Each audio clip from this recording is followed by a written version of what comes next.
দরকার। এই দিক তাকান, হিন্দু ভাইদের কিতাবের নাম হলো বেদ, ঠিক না? এই বেদ আবার 4 প্রকার, একটা ঋগ্বেদ, যজুর্বেদ, সামবেদ, অথর্ববেদ। খ্রিস্টানদের কিতাবের নাম হলো বাইবেল, 2 প্রকার, ওল্ড টেস্টামেন্ট, নিউ টেস্টামেন্ট।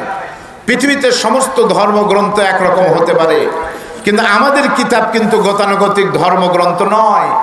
এটা হলো complete code of life. This is the book where of there is no doubt. এর ভিতরে কোনো ভুল নাই। কিয়ামত পর্যন্ত কোরআন কখনো পুরাতনও হবে না। বলেন আল্লাহু আকবার। আল্লাহ রাব্বুল আলামিন বলেন,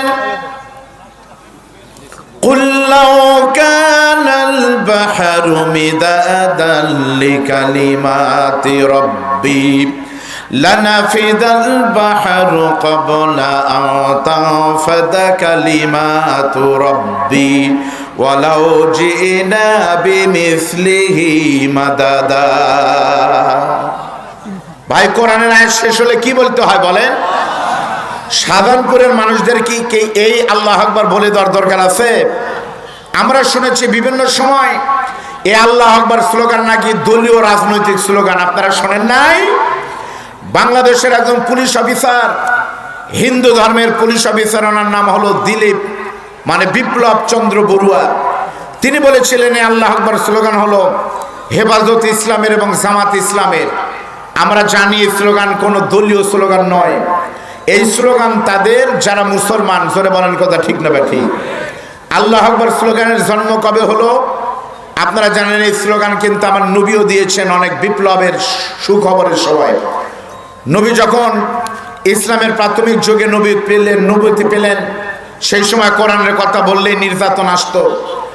এমন সময় একদিন আল্লাহর নবী সাফা পাহাড়ের উপরে দাঁড়ে আরকামের বাড়িতে ইসলামী আন্দোলনের কর্মীদেরকে নিয়ে, সাহাবেদেরকে নিয়ে মিটিং করছেন। এমন সময় কে যেন খবর দিল আবু জেহেলকে যে মোহাম্মদ মিটিং করতেছে। আবু জেহেল তার সদলবল প্রশাসন সহ হামলা করার প্রস্তুতি নিলেন। তাকান এদিকে। এমন সময় আবু জেহেল পাঠিয়ে দিলেন হযরত ওমরকে।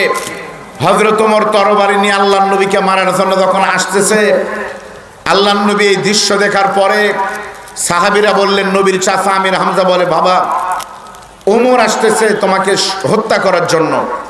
সঙ্গে সঙ্গে আল্লাহর নবী বললেন, চাচা ওমরকে আসতে দেন। হযরত ওমর আসলেন।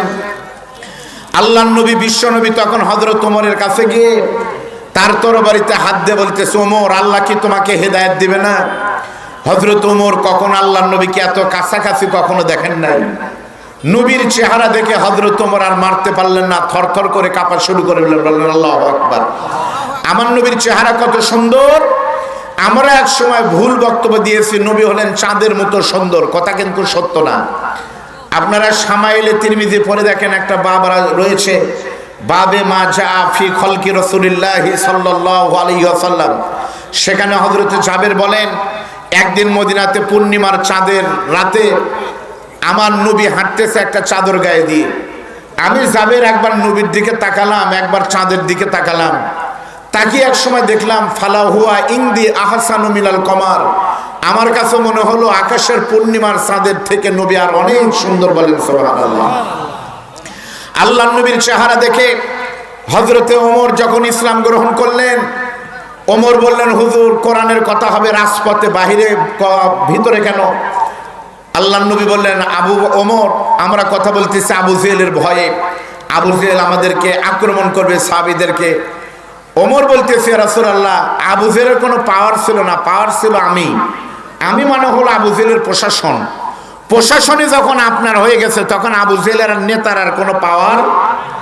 আমরা বাংলাদেশে দেখলাম তাণ্ডব চালিয়েছে প্রশাসন। এই ডমন পুকুরের মাটিতে আজকে আমির হামজার মুখ থেকে আপনারা শুনবেন। গাবতলী থেকে রওনা দেওয়ার পরে আমাদেরকে গাবতলীর পুলিশ, সাধারণপুরের ওসি, 2 মানবরূপী হায়না, পোশাকধারী জানোয়ার, দুজনের নেতৃত্বে আমির হামজাকে অল্পের জন্য গ্রেপ্তার করতে পারে নাই। 2 কিলোমিটার জমির ভিতরে হাঁটা, মানে দাবড়ে নিয়ে বেড়েছে 2 কিলোমিটার। সেই পুলিশ অফিসার ওসি সাহেব কয়েকদিন আগে আমাদের সাথে দেখা করে আমির হামজার পায়ে হাত দিয়েছে। হুজুর, সেই দিন যা করেছিলাম উপরের নির্দেশেই করেছিলাম। উপরের নির্দেশকে বলে এসপি সাহেব। এসপির কাছে গেলে বলতো উপরের নির্দেশ হলো আইজি সাহেব। এভাবে করে খালি উপরের নির্দেশ পাইতাম, কিন্তু উপরওয়ালাকে আমরা গত 15 বছর বুঝতে পারিনি। কিন্তু গত 5ই আগস্ট আমরা বুঝতে পারলাম তাদের উপরওয়ালা তিনি, যিনি জালেমকে রান্না করে খাবার খেতে দেননি, তাড়িয়েছে। ধরে বলেন কথা ঠিক না বেঠিক? হযরত ওমর বললেন, ইয়া রাসূলুল্লাহ, আমি ওমর ছিলাম, আবু জেহেলের প্রশাসন, আমি আপনার দখলে চলে এসেছি। তখন আল্লাহর নবীকে সামনে নিয়ে ওমর সেদিন সাহাবীদেরকে নিয়ে কাবা চত্বরে একটা তাকবীর দিয়েছিলেন, এই স্লোগান, লিল্লাহি তাকবীর। সেই স্লোগান 1500 বছর পর যদি আমি আপনাদেরকে নিয়ে একটু দিতে চাই। এই মাঠ তো সেই মাঠ, যেই মাঠের আথারের ভিতরে, গাছপালার ভিতরে আল্লামা সাঈদীর কণ্ঠ ধ্বনিত হচ্ছে। 12 অঞ্চলের মাঠ তো সেই মাঠ। ধরে বলেন কথা ঠিক না বেঠিক? সেই মাঠ থেকে 3টা স্লোগান দিতে আপনাদের কোনো আপত্তি আছে ভাই? সকলে মিলে একটা স্লোগান দেন তো, লিল্লাহি তাকবীর। হলো না? 12 অঞ্চল গ্রামে যাদের বাড়ি তারা দিবেন, বাহিরের লোক যেন দিয়েন না। লিল্লাহি তাকবীর। বাহিরের ভাইরা দেন তো, লিল্লাহি তাকবীর। সবাই হাত টান টান করে তোলেন। বাহিরে যারা গেছে তারা এখানে আসবে, কারণ তারা তো নাস্তা করেনি, সকাল থেকে বসে আছে। আলহামদুলিল্লাহ। হাত তোলেন, হাত তোলেন।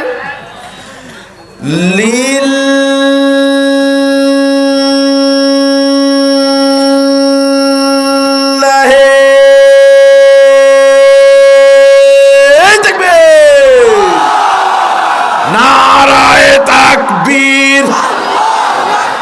দুনিয়ার মুসলিম, আল কোরআনের আলো, সংসদে জালো, তোমার নেতা আমার নেতা, লিল্লাহি।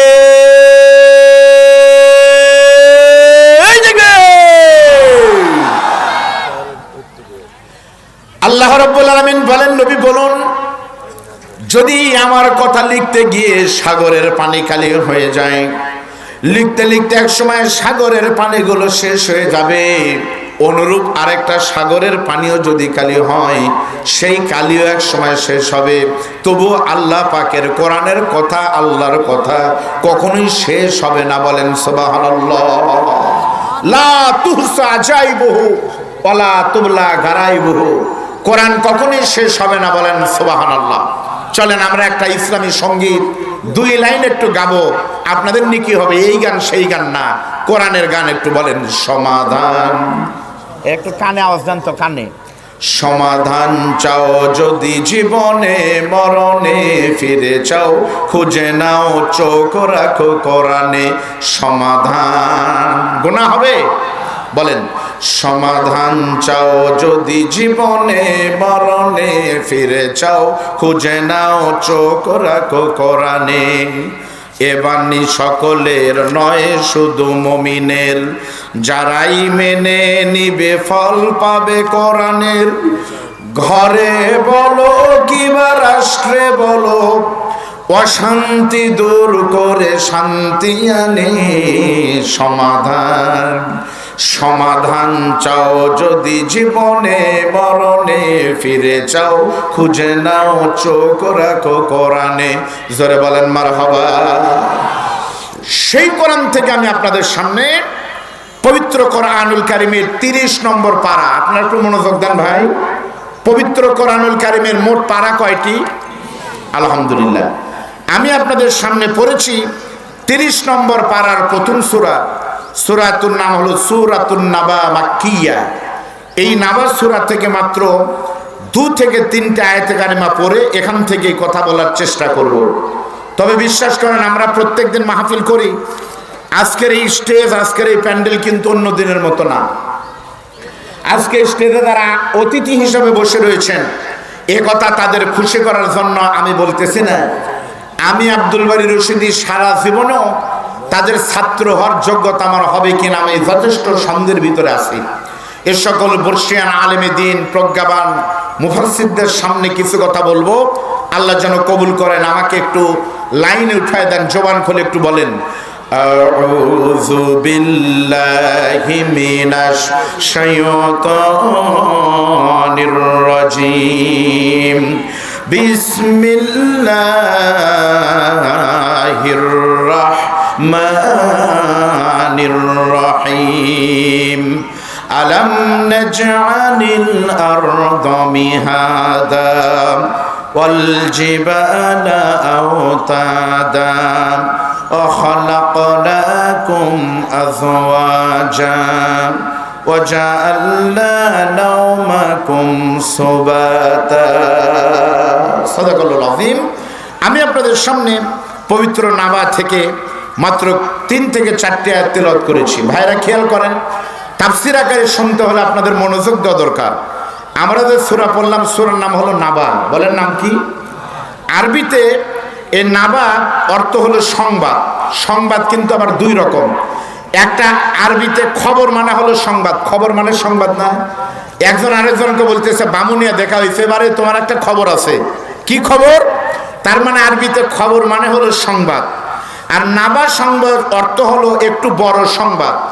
আর এই নাবার সঙ্গে যখন আলিফ লাম যুক্ত হয় তখন অর্থ হয় আন-নাবা, মহা সংবাদ।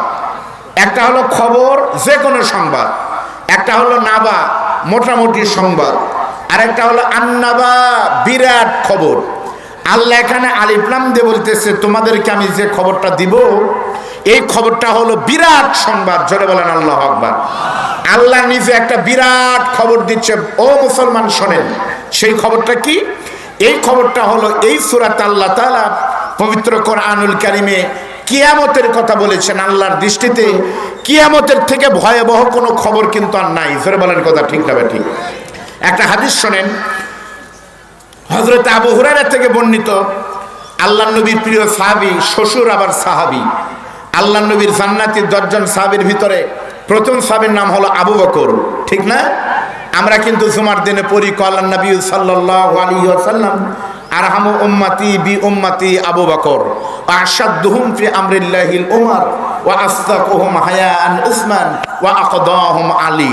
তাহলে বলেন তো হযরত আবু বকর কয় নম্বর? জোরে বলেন। হযরত ওমর কয় নম্বর? হযরত ওসমান কয় নম্বর? আলী কয় নম্বর? আসলেই কিন্তু আপনারা বলেন 1 2 3 4 এই সিরিয়াল কিন্তু আল্লাহর নবী করেছেন বয়োজ্যেষ্ঠের ভিত্তিতে। কিন্তু নবীর 4 জন জান্নাতি সাহাবী, 4 দিক থেকে কিন্তু 1 নম্বর। হযরত আবু বকর ছিলেন ধৈর্যশীলতার দিক থেকে